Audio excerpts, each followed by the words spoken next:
داینامین اولین نوشیدنی ویتامینه ورزشی از جنین تا سالمندی. میخوایم یه کلیاتی از خواص داینامین براتون بگیم. داینامین 10 نوع ویتامین داره. ویتامین C، ویتامین E و B کمپلکس که یکی از مهمترین خواص این ویتامین ها تقویت سیستم ایمنی بدن هستش.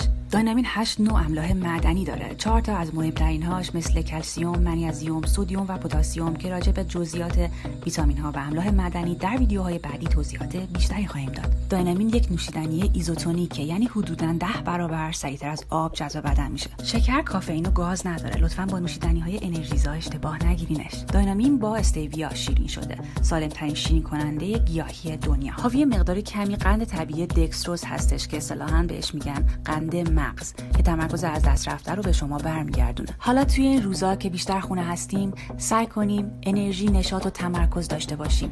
مثلا موزیک گوش کنیم، با خانواده وقت بیشتری بگذرونیم، کتاب بخونیم و مدیتیشن کنیم یا هر کار دیگه‌ای که فکر می‌کنیم به آرامشمون کمک می‌کنه. با داینامین دیگه کم نمیاریم.